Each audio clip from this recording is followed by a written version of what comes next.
so, what happened? Right, we came home from the prayer meeting the night of the 22nd, went to bed, and at 3 o'clock in the morning, the Lord picked me up and dropped me off in a prison cell in hell. I found myself in a prison cell. Could you feel yourself dropping, just like some people feel themselves going up to heaven? I mean, we hear a lot of stories about people going to heaven, but I've read a book recently where a lot of doctors say they don't like to report about it, but when people are coming close to death, they start literally seeing what appears to be hell, and they're just so fearful. So you literally dropped, then what? I dropped, like you said, and found myself in a prison cell with stone walls and bars, just like you would imagine a cell. And I didn't realize where I was at that moment, but I noticed immediately the heat was incredible heat, that I should have been incinerated and died right away, but I was still living through this heat. I looked and I noticed there were these two creatures in the cell. They were reptilish in appearance, huge, about 12 or 13 feet tall, large jaw, big teeth, huge claws, and they were pacing like a caged bull in this cell. They were talking amongst each other, blaspheming God and cursing God.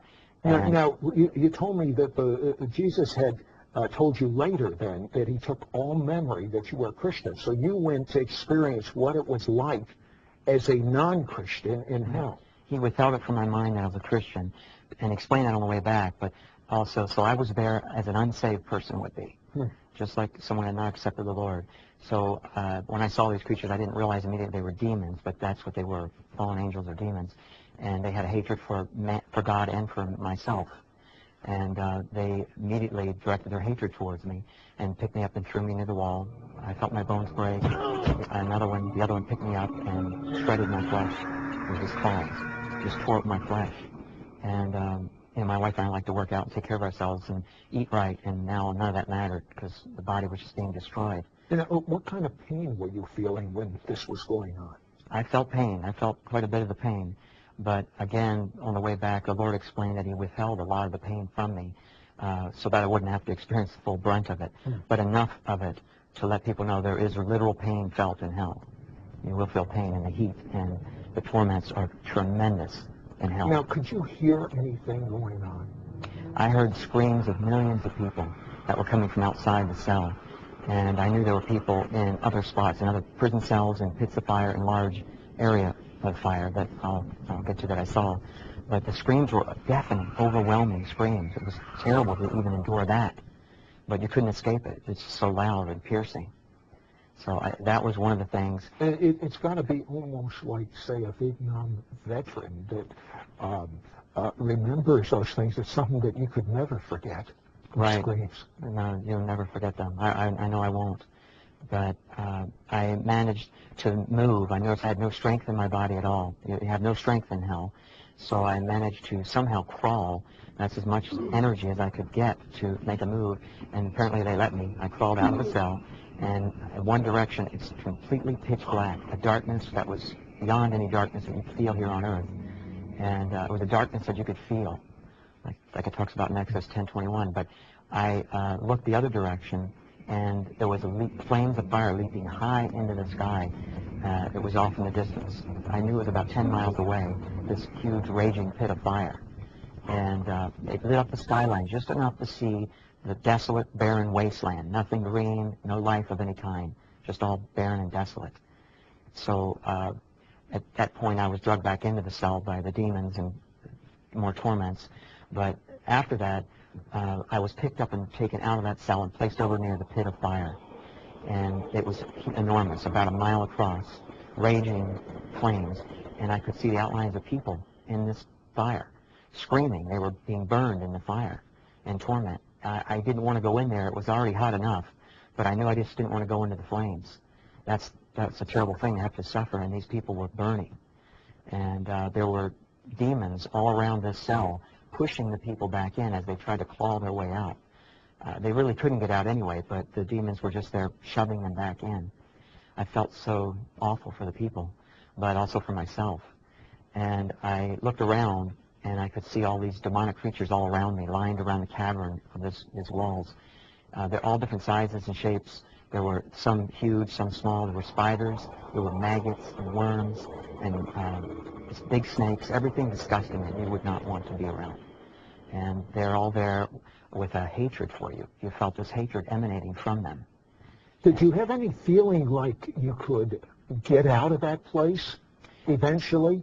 No. Do your penance and go? No. You have a knowledge. You understand eternity there. I could understand that I was there. I would never, ever get out. Never. And the pains that you suffer are really awful there. But the worst thing really is the separation from God and the hopelessness that you'll never get out.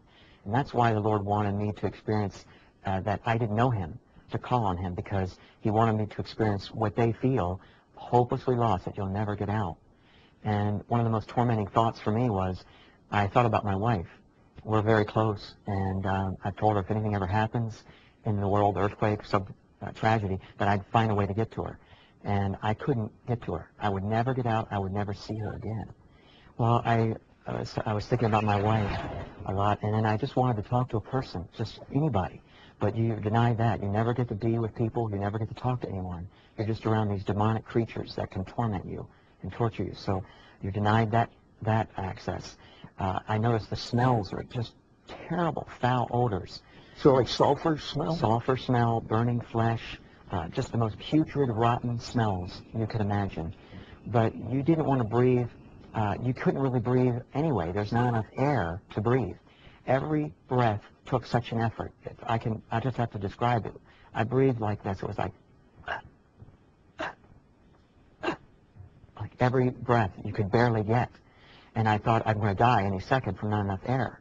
But you have to go on living without enough air also. Okay, it's so hot. What about thirst? Did you have that sensation? Were you thirsty? Terrible thirst. Absolute, so dry. My mouth was like I hadn't drank in weeks a drop of water.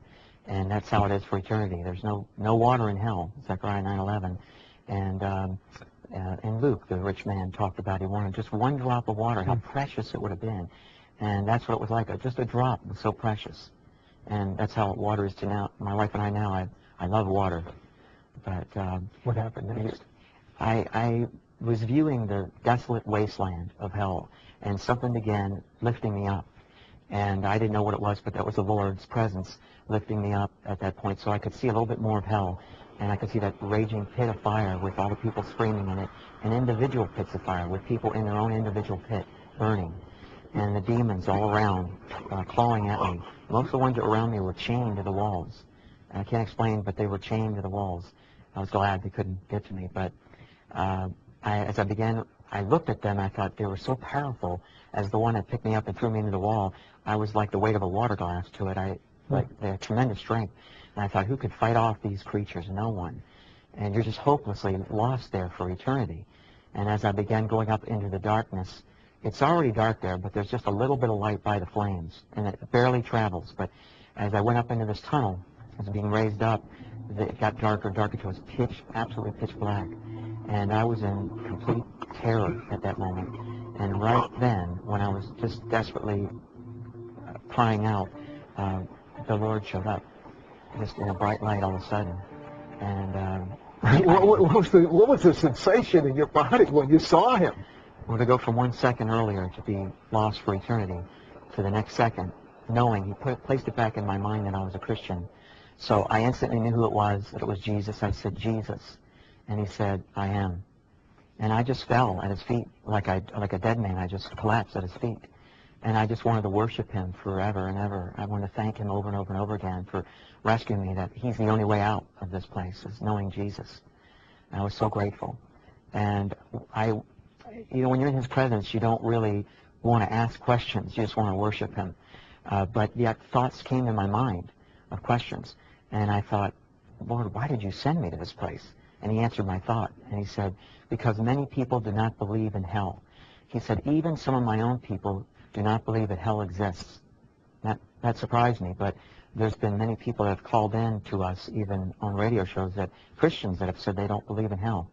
But man, now, outside of your experience, you realize that if He hadn't gone there to be able to report back to us, and He had gone there because He was a non-believer, He could have never gotten back.